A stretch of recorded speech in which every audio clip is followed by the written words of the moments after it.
O que realmente aprendi foi ser fiel a mim mesmo. Fiel ao meu chamado interior. Comecei a perceber que temos poder. Nossas vidas realmente fazem a diferença. Sendo mais conscientes a respeito daquilo que comemos, podemos curar a nós mesmos, curar o meio ambiente, curar este planeta. Alimentação para uma nova América.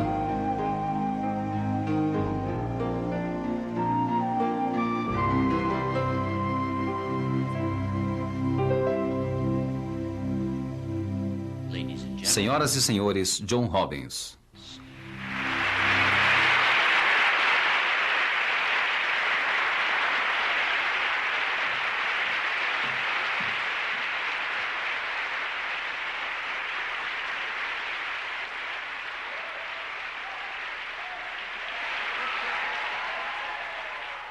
Quando era mais jovem, minha família ficou muito desapontada comigo. Meu pai havia construído uma indústria muito bem-sucedida de sorvetes, a Baskin-Robbins, e me preparou para seguir seus passos. À medida que fui amadurecendo, minha consciência me levou em outra direção. Meu pai havia alcançado o sonho americano, mas eu me sentia atraído por um sonho mais profundo. O sonho de uma sociedade em paz com sua consciência, porque vive com respeito pela vida. Enquanto crescia, tive sérios problemas de saúde. Com isso, fiquei muito interessado em saber como me tornar saudável. Tentei diversas dietas e comecei a pesquisar o que a maioria das pessoas come em nossa cultura, imaginando qual seria o impacto disso na saúde.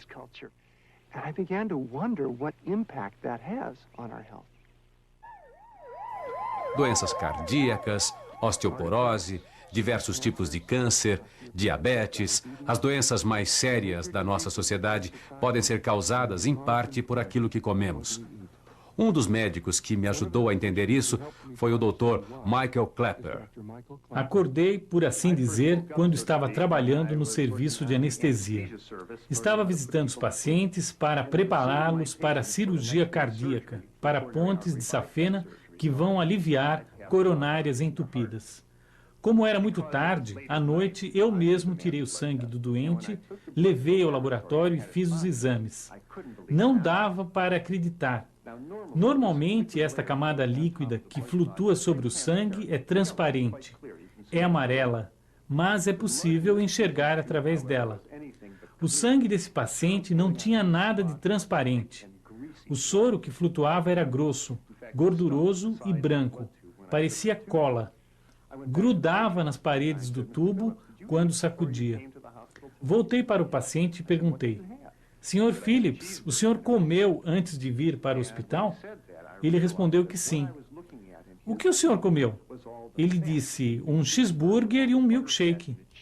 Percebi que aquilo que eu estava vendo no tubo era a gordura da carne, a gordura do queijo e a gordura do leite no sorvete e no milkshake. Toda essa gordura tinha passado para o seu sangue, tornado o sangue gorduroso. 30, 40, 50 anos de sangue muito gorduroso provoca mudanças perigosas nos vasos sanguíneos. Ao longo dos anos, as artérias podem entupir com tanta gordura. Então se forma um coágulo, impedindo o fluxo de sangue. Se a artéria conduz ao coração, o músculo do coração morre com falta de oxigênio. É um ataque cardíaco. Se a artéria entupida leva ao cérebro, o paciente tem um derrame. Na manhã seguinte, levamos o Sr. Phillips para a sala de cirurgia. Eu o anestesiei e o cirurgião abriu seu peito. Dessas artérias, começou a retirar depósitos amarelos de gordura chamados aterosclerose. Se você morre de infarte, a causa de morte mais comum neste país hoje em dia, às vezes fazem uma autópsia. O corpo é colocado na mesa de autópsia e o peito é aberto. Vão remexer e achar a coronária, a artéria que alimenta o coração, que estava entupida e impedia o coração de receber oxigênio e sangue, matando você.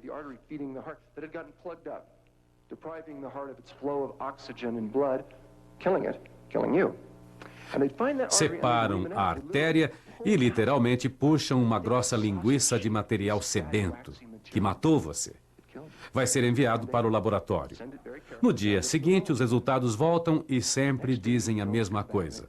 Milhões de vezes na pesquisa médica do mundo inteiro sempre dizem a mesma coisa. Eles dizem gordura saturada e colesterol. Nem uma única vez disseram brócolis e tofu.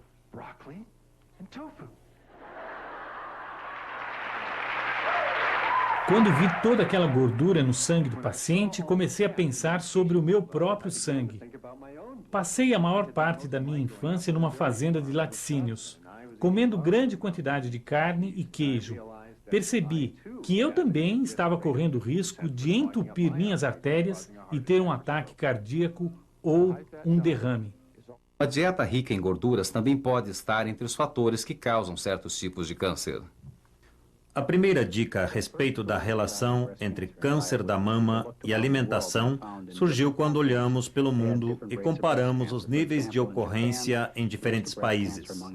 Por exemplo, no Japão, o risco de câncer da mama é muito baixo, enquanto nos Estados Unidos é muito, muito alto, perto de 6 vezes mais alto.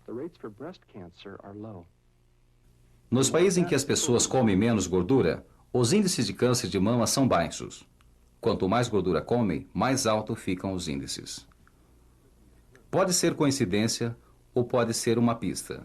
Um dos estudos mais completos em alimentação e doença na história médica mundial está sendo realizado na China, sob a direção do Dr. Colin Campbell, da Universidade de Cornell. O estudo é único quando comparado a outros estudos do passado porque medimos tantos dados diferentes. Avaliamos 367 itens que são depois publicados. É provavelmente um dos maiores estudos que já foram feitos sobre as causas da doença.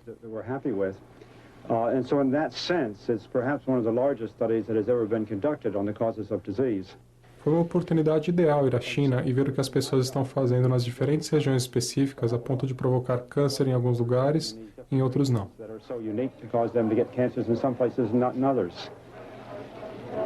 Essa pesquisa muito ampla incluiu 100 adultos em cada um dos 65 municípios, ou seja, 6.500 pessoas.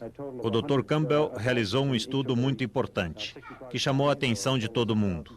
Ele estudou a população da China e relacionou a dieta alimentar com a possibilidade de adquirir várias doenças, inclusive câncer da mama. Descobriu que uma alimentação pobre em gorduras, com muito arroz e hortaliças, pouquíssimo óleo e pouquíssima carne, provoca incidência muito baixa de câncer da mama. Na China, há muito menos câncer da mama e câncer do colo. Em nosso país, junto com o câncer do pulmão, são os mais numerosos.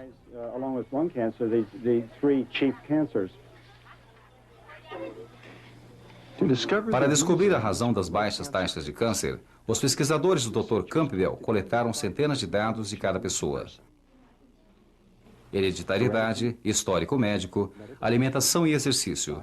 Os resultados destacaram um fator.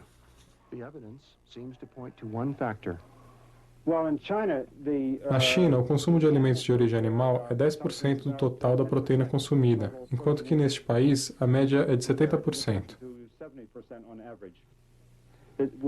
Nós realmente consumimos uma quantidade enorme de comida de origem animal em comparação com a China. A maneira como hoje a maioria dos americanos se alimenta jamais foi vista na história da humanidade. Nunca comemos tanta gordura e tanta proteína em um só dia. As pessoas comem ovos e bacon no café da manhã, hambúrgueres no almoço e pizza no jantar. E a mensagem é muito clara. Se você quer reduzir o risco de ficar com câncer, coma menos carne, menos laticínios, menos gorduras, inclusive gordura vegetal, e coma mais grãos integrais, frutas e hortaliças. É possível explicar como uma dieta rica em gordura pode contribuir para certos tipos de câncer. Comer muita gordura parece aumentar os níveis de estrógeno, hormônio sexual feminino no sangue. O estrógeno provoca o aumento dos tecidos da mama e do útero, e isto pode favorecer o câncer. No homem, comer muita gordura pode aumentar os níveis de hormônio masculino testosterona, favorecendo o câncer da próstata.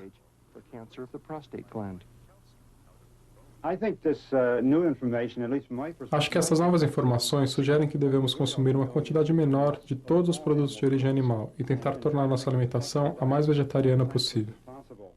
Ninguém precisa se tornar vegetariano para reduzir o risco de câncer. Mas, cada vez que substituímos carne por verduras, estamos dando um grande passo na prevenção dessa doença. Eu queria aprender mais. Comecei a pesquisar e a frequentar bibliotecas médicas. Fiquei surpreendido com o que aprendi. A osteoporose é uma doença que preocupa muitas mulheres hoje em dia. Com a idade, os ossos ficam finos e frágeis e podem quebrar facilmente. Osteoporose é uma perda do tecido ósseo. Quando a pessoa está com osteoporose, ela perde de 50% a 75% de tecido ósseo antes de haver uma fratura.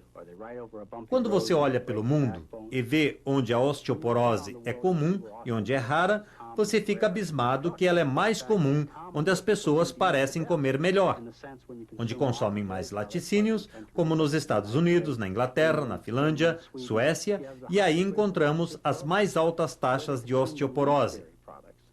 Onde há o menor consumo de laticínios, como na África e na Ásia, as pessoas têm os ossos mais fortes e menores taxas de osteoporose. Pode ser uma coincidência, mas alguns estudiosos acham que não é. Uma das características da osteoporose que eu considero importante tem a ver com o consumo de proteína animal. A proteína animal, por exemplo, aumenta a perda de cálcio pelo corpo e isso naturalmente representa um risco maior. Laticínios contêm cálcio, que ajuda a ter ossos fortes, mas também contém proteína concentrada, e isso rouba cálcio do corpo. O Dr. Klaper explicou esta teoria. Quando comemos proteína concentrada, nas próximas 3 ou 4 horas perdemos mais cálcio através da urina. Então o corpo substitui a perda retirando cálcio dos ossos. Portanto, uma dieta rica em proteína, junto com fumo, falta de exercício e outros fatores, pode contribuir para ossos que quebram facilmente.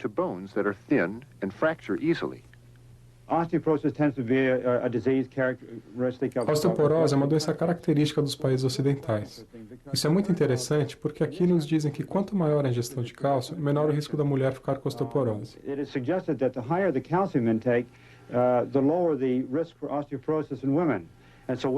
E a mulher é aconselhada a tomar mais cálcio. Mas é estranho que na China, onde o consumo de cálcio é bem mais baixo, o índice de osteoporose é mais baixo, não mais alto. No mundo inteiro, onde as pessoas são magras e saudáveis, sofrem de várias doenças que nós não temos. Por exemplo, elas têm malária e cólera, mas não sofrem de doenças cardíacas, câncer da mama e obesidade como aqui. A razão é muito simples. A alimentação está baseada em carboidratos. Não é de saladas, brócolis e couve-flor que estamos falando. Estamos falando de arroz e de outros grãos, batatas, frutas, verduras e leguminosas. É isso que as pessoas comem na África, na China, no Japão, até ficarem ricas. Na China, o Dr. Campbell comparou regiões relativamente pobres com outras bem mais desenvolvidas.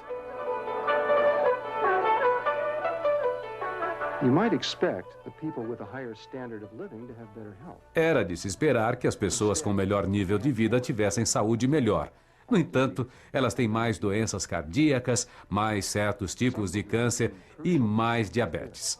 Acredita-se que a diferença crucial seja a seguinte: os ricos comem mais produtos de origem animal. Alimentos de origem animal aumentam os riscos de algumas doenças.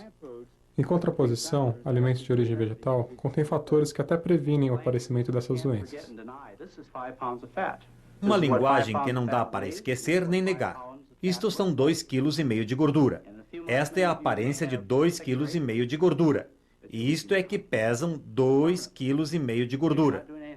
Daqui a alguns meses, muitos de vocês terão deixado de 6 a 8 quilos desses para trás, apenas por terem o prazer de comer uma porção de pratos deliciosos e saudáveis.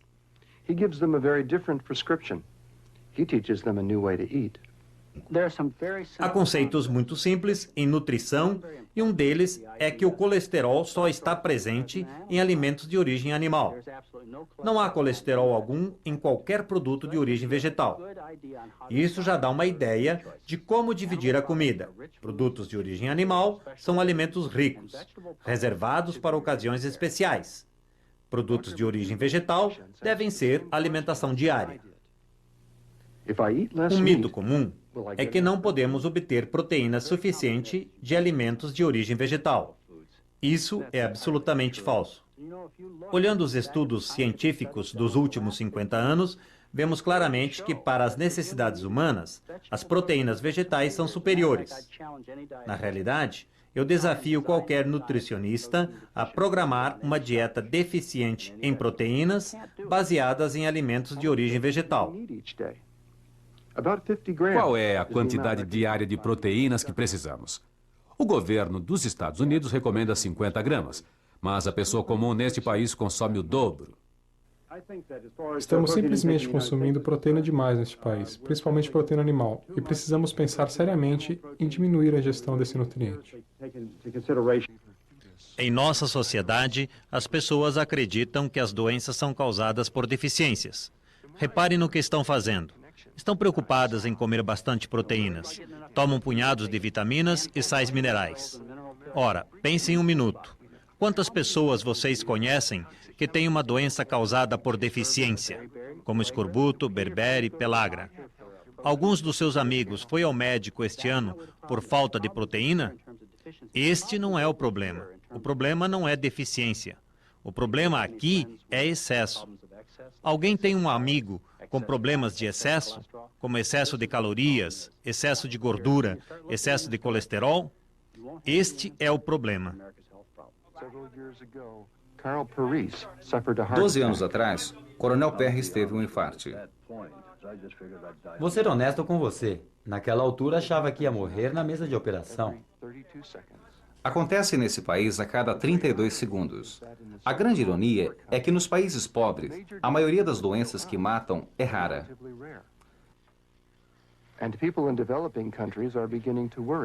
E as pessoas nos países subdesenvolvidos estão começando a ficar preocupados em acabar assim como nós. Há uma preocupação crescente no terceiro mundo porque mais e mais pessoas estão comendo nas lanchonetes McDonald's. Atualmente, os jovens do meu país, crianças e adolescentes, estão comendo mais hambúrgueres como refeição, comendo muito mais carne. Comer nos restaurantes é muito popular entre as pessoas que podem pagar. Isso significa que a carne fica sendo a parte principal.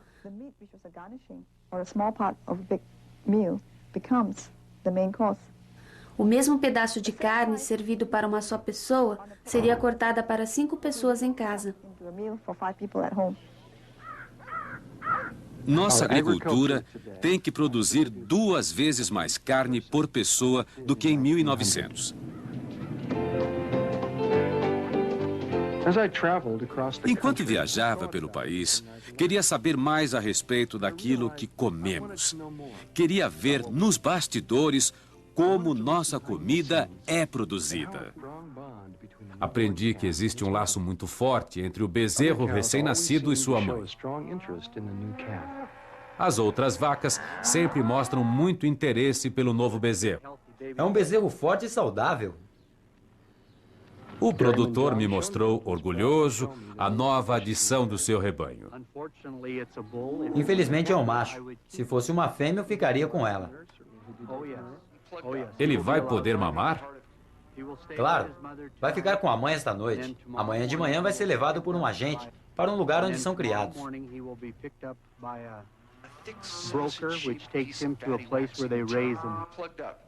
Eles são criados para carne de vitela? Sim, alguns são criados para vitela. Se o animal nascido numa fazenda de gado leiteiro é macho, frequentemente é separado da mãe no espaço de um dia. Alguns são acorrentados pelo pescoço e vivem num espaço apertado durante suas curtas vidas. É o máximo, não é o melhor. É macio, suculento, quase dá para cortar com garfo. Este é um prato muito apreciado dos melhores restaurantes. É chamado ossobuco, perna de vitela. O animal é tratado de maneira muito especial para você degustar essa incrível iguaria.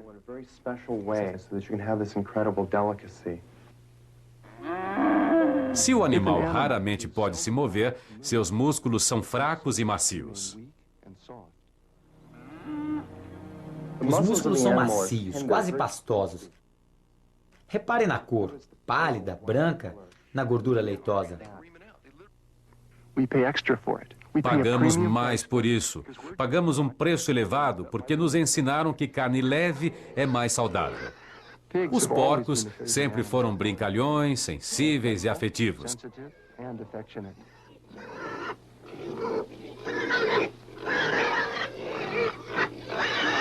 Têm uma família unida e são, sob alguns aspectos, mais inteligentes que cachorros. Eu pensava que os porcos ainda eram criados desta maneira, ao ar livre, em amplos chiqueiros. Mas esta foto, tirada há 40 anos, é uma relíquia histórica. Hoje, os porcos são criados de maneira muito diferente. Para ser competitivos, os criadores colocam o máximo de animais no menor espaço possível.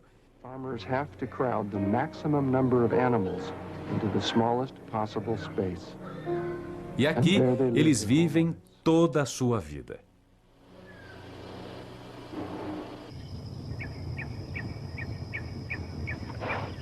Porcos têm um forte instinto natural, fuçar a terra, fazer o ninho, criar os filhotes. Mas, confinados, esses instintos fortes são bloqueados.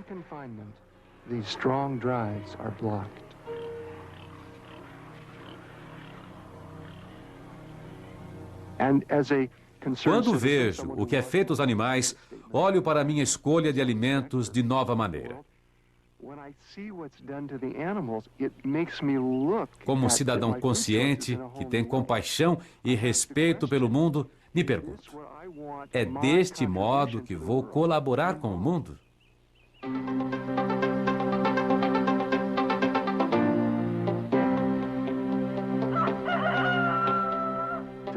As galinhas hoje não estão mais no terreiro.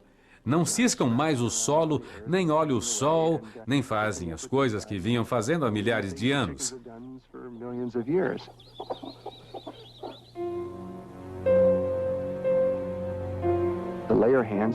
As galinhas hoje estão em gaiolas tão apertadas que nem conseguem levantar as asas.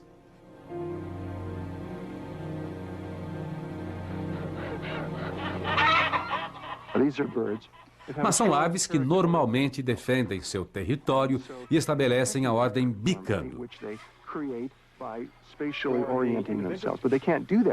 Hoje não podem fazer isso porque estão tão exprimidas. Por isso, bicam umas às outras constantemente. A indústria responde cortando parte do bico, um procedimento normal na avicultura de hoje. O resultado é que continuam se bicando, mas não conseguem mais se matar. Nós conseguimos ter entre 100 e 200 mil galinhas juntas, no mesmo lugar. As pessoas que criam galinhas estão respondendo à demanda do mercado por frango barato e o fator humano nem entrou na equação. Acho que a ideia é produzir de forma barata.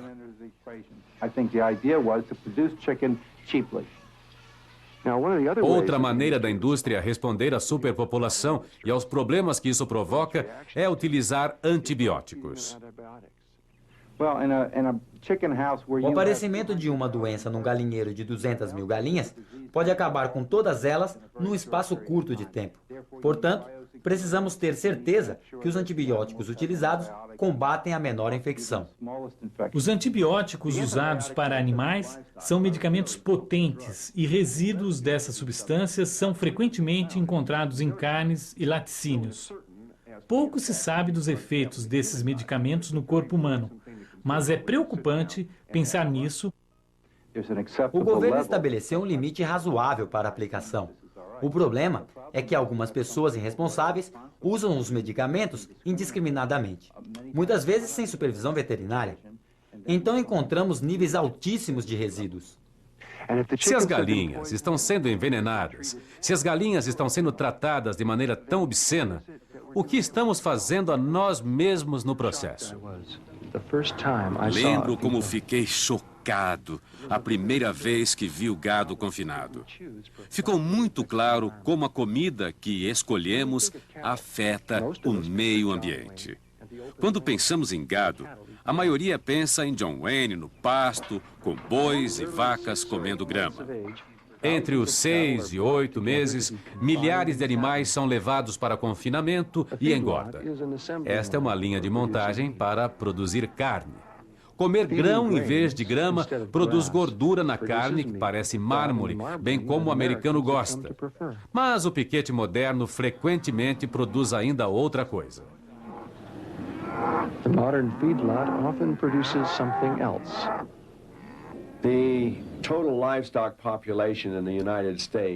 A população de gado nos Estados Unidos é 4 vezes superior à população humana e produz uma quantidade enorme de esterco, 1,6 bilhões de toneladas, o equivalente a mais ou menos 3 toneladas de esterco por pessoa nos Estados Unidos. O que acontece é que um piquete com mais ou menos 20 mil animais acaba produzindo uma quantidade de dejetos tão grande quanto toda a cidade de Albuquerque. Infelizmente, o gado não paga esgoto, de maneira que os dejetos vão para o solo, para o lençol freático, para rios. Dejetos que podem ser nocivos e destrutivos.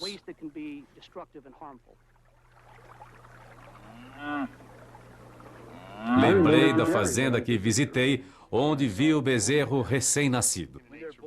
Quando eles nascem, é preciso garantir que a sua boca... O produtor me disse que estava preocupado com as enormes montanhas de esterco à sua volta. Fico preocupado com as pilhas de adubo neste vale. Quando o vento sopra, o fertilizante também voa, e nós somos muito cuidadosos com a higiene e em ter um produto limpo.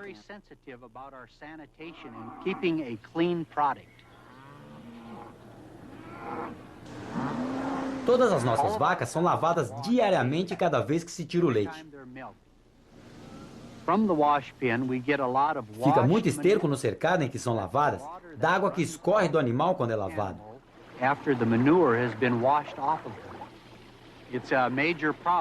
É um problema sério, porque a água penetra no solo e temem que estamos levando nitratos para a água potável.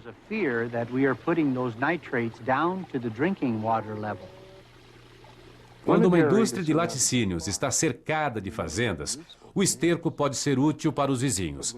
Mas quando há cidades em volta, o esterco pode se tornar um perigo. O Serviço de Controle de Qualidade da Água veio e testou nossa água. Disseram que está contaminada com nitratos.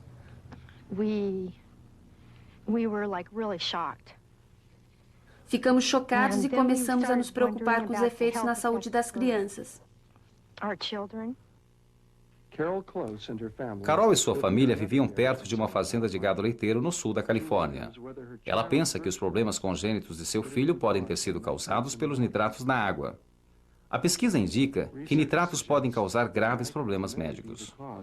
Nitratos na água podem ser uma séria ameaça.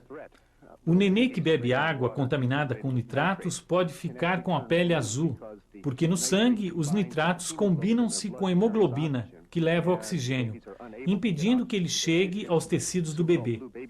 A chamada síndrome do bebê azul pode ser fatal. E os nitratos podem passar para o leite materno. O que presenciei foi uma situação em que todos estavam frustrados.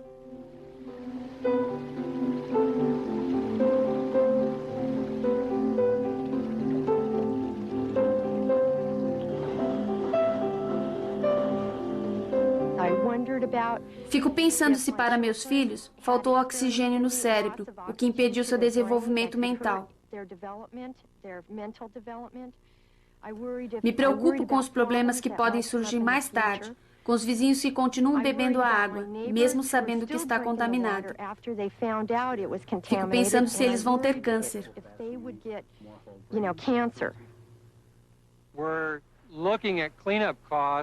Vai nos custar de 70 a 100 milhões de dólares para limpar nossa água.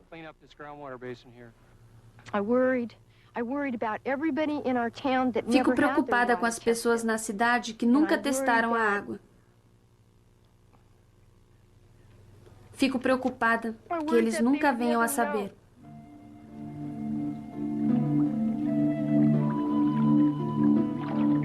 Fiquei surpreso que a escolha correta dos alimentos não só melhora a minha saúde, como também melhora a qualidade da nossa água. Aquilo que todos comemos tem um impacto enorme em nossas reservas naturais, em nossa água. Quanto mais aprendia, mais conexões eu via. Comecei a imaginar o que poderia acontecer se comêssemos menos carne. Quando os primeiros colonizadores chegaram na América do Norte, a maior parte do continente estava coberta por florestas exuberantes e muito capim nas planícies. O ar era claro, a água pura e havia vida selvagem em todo lugar. Hoje, quando sobrevoamos o nosso país, vemos que a maioria das nossas florestas e planícies não existe mais. Desapareceram, não para dar lugar a cidades e asfalto, mas para dar lugar a pastagens e plantações. Então você pode dizer, temos que plantar para comer. Mas, na realidade, a maior parte daquilo que plantamos não é consumido pelas pessoas. É para os animais. 80% do milho é consumido por animais. 90% da soja e 90% da aveia são para os animais. Se plantamos essa quantidade enorme de cereais para comer carne, que efeito isso tem no meio ambiente? Pesticidas, herbicidas e fungicidas altamente tóxicos são comuns na agricultura hoje, junto com fertilizantes. Perguntei aos fazendeiros e pessoas do comércio agrícola por que usamos tantos produtos químicos. Produtos químicos, principalmente adubos e pesticidas, aumentaram muito nos últimos 50 anos e ajudaram muito a aumentar a produção agrícola neste país. O lado ruim é que muitas vezes foram utilizados em excesso ou mal utilizados, causando graves problemas ambientais. Os fazendeiros acabaram plantando seguindo a propaganda destes últimos 30 anos. Adubos eram baratos e eram elogiados pelos pesquisadores das universidades como a maneira mais eficiente de produzir alimentos. Não acho que os fazendeiros queiram fazer a coisa errada. Eles não ficam acordados a noite inteira planejando como poluir o meio ambiente. Eles foram ensinados a praticar um certo tipo de agricultura e agora estamos descobrindo que algo estava errado.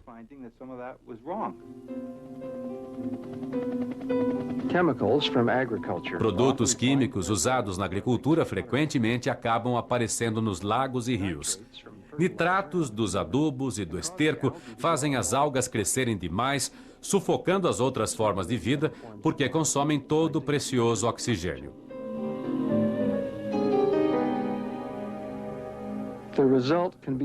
O resultado é um desastre para todas as formas de vida que dependem desse ecossistema. O milho é um dos grãos mais usados na criação de animais e nisso se usa a maior quantidade de inseticidas, herbicidas e adubos consumidos neste país. Segundo a Agência de Proteção Ambiental, na zona rural, a metade dos poços de água está contaminada por nitratos e outras substâncias químicas da agricultura. Se uma gestante bebe dessa água, alguns cientistas acreditam que o feto corre o risco de nascer com defeito congênito. Quanto mais eu aprendia, mais conexões eu via e mais crescia uma visão. Comecei a ver o que uma alimentação diferente faria por nós. Teríamos água mais pura, menos substâncias tóxicas na cadeia alimentar, menos agrotóxicos na comida. Teríamos organismos mais saudáveis, um mundo mais saudável. Alguns rebanhos são criados no oeste do país, onde o clima muitas vezes é seco. Alguns cereais utilizados para a forragem desses animais também são plantados no oeste, em regiões onde a chuva é rara e a água preciosa. and water is a precious resource. Quando dirijo pelo oeste, fico espantado como alguma coisa pode crescer ali. A resposta é: não pode, a não ser que se consiga uma maneira de levar água. Irrigar plantações em lugares tão secos exige uma quantidade enorme de água. Poucas pessoas na cidade sabem quanta água é usada na irrigação de forragem.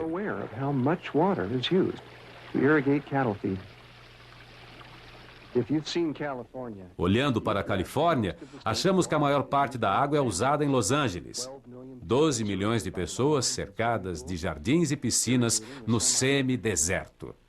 Mas irrigar pastagens e alfafa consome mais água que toda a população de Los Angeles. Na verdade, mais que todas as cidades do estado juntas. Calcula-se que tanta água é utilizada para irrigar os pastos e as plantações destinadas a alimentar os animais, que para 500 quilos de carne que chegam ao açougue, foi consumida água suficiente para fazer flutuar um destroyer. Estamos subsidiando a criação de gado com água barata. Estamos, na realidade, pagando a pecuária com nossos próprios recursos. Estamos acabando com algo de incrível valor para as cidades, para as pessoas que precisam de água para viver, para os animais, para sustentar toda a vida do Oeste e dos Estados Unidos de modo geral. Isso para suprir a pecuária com uma quantidade extraordinária de água, muito maior que a quantidade usada por qualquer outra indústria. Segundo a Universidade da Califórnia, meio quilo de maçãs consome 200 litros de água. Meio quilo de batatas consome 100 litros. Mas meio quilo de carne produzida hoje na Califórnia consome quase 2 milhões de litros de água.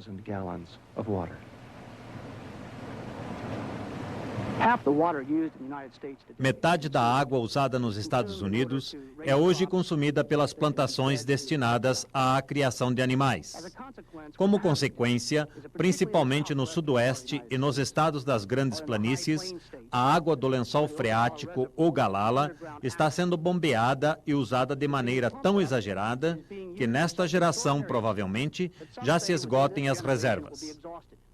Este lençol tinha tanta água quanto os grandes lagos. Se a água acaba, abastecendo os animais, vamos ver como isso vai solapar todo o sistema econômico das grandes planícies.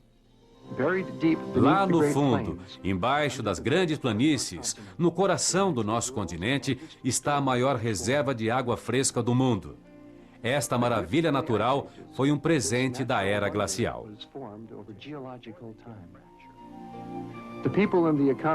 As pessoas que vivem nesses estados dependem quase exclusivamente dessa água, que agora está sendo bombeada tão rapidamente que a Ogallala pode secar completamente nos próximos 30 anos. E aonde vai essa água? A maior parte é usada para irrigar plantações para o gado. Desde a seca de 1988, nossos rios e lençóis freáticos estão com níveis muito baixos e a agricultura para a pecuária consome mais água dos rios e lençóis que qualquer outra atividade da sociedade. Se estamos preocupados com a água, que é o sangue, não só do Oeste, mas de todo o país, vamos ter que comer menos carne e usar água apenas nas plantações para nosso próprio consumo.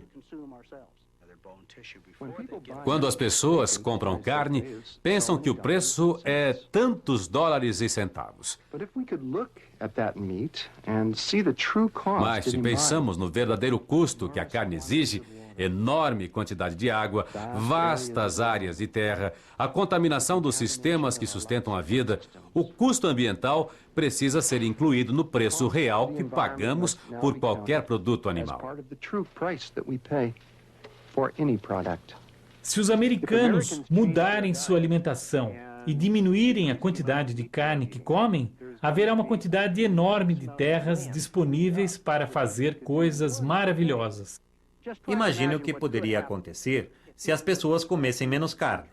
A pressão para plantar mais forragem para os animais iria diminuir. e, consequentemente, poderiam reflorestar milhões de hectares, ajudando até no problema do aquecimento global. Florestas saudáveis seriam uma reserva permanente de madeira para construir casas. Uma floresta saudável fornece oxigênio para o ar, retira o dióxido de carbono, estabiliza o solo, purifica a água, proporciona um habitat para a fauna que atrai turistas. Uma floresta saudável vale muito mais que capim com uma vaca em cima. Haveria mais disponibilidade de água, porque a água não seria desviada para irrigar plantações que sustentam animais. Teríamos mais água para as cidades. Também significa que a quantidade de produtos químicos que estamos jogando no meio ambiente iria diminuir drasticamente. Tudo o que podemos fazer para reduzir a carga química é muito importante neste momento. Teríamos menos infartes, menos derrames, menos câncer, teríamos menos diabetes. Seríamos mais esbeltos, mais saudáveis, mais felizes. Se realmente questionamos o impacto do nosso consumo de carne e o tratamento dos animais que acabam na nossa mesa, então temos que fazer uma opção. Precisamos respeitar a vida e comer menos carne. Temos que fazer opções. Opções que podem curar a nós próprios. O respeito por nós mesmos, nosso corpo. À medida que diminuímos a quantidade de gordura animal que corre em nosso sangue, nos sentimos melhor, quase que imediatamente. Os animais, embora não possam falar, vão ficar profundamente felizes. E nossos filhos, nossos netos, todos que ainda vão nascer, talvez sejam os mais felizes. Como disse Norman Cousins, não há nada mais poderoso que uma pessoa agindo de acordo com a sua consciência. E dessa maneira, ajudando a despertar a consciência coletiva. Mas não é o que você fala que importa, é como você vive. É a integridade do seu ser, a luz do seu espírito. Tenho absoluta certeza que os grupos ecológicos vão se juntar aos grupos que lutam pela saúde, aos grupos que lutam contra a fome e àqueles preocupados com a proteção dos animais. Juntos, vamos formar uma grande coalizão e dizer: se você se preocupa com essas coisas, coma menos carne. Acho que aquilo que estamos aprendendo hoje é importante demais.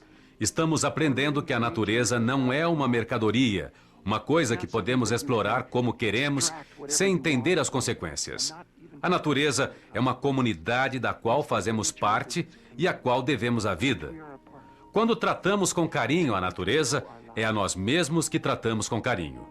Quando realmente apreciamos e cuidamos do mundo natural, nossas vidas têm um significado maior que nós mesmos e, ao mesmo tempo, essencial para nós. É maravilhoso o que começa a nascer em nossos dias e acho maravilhoso fazer parte disso.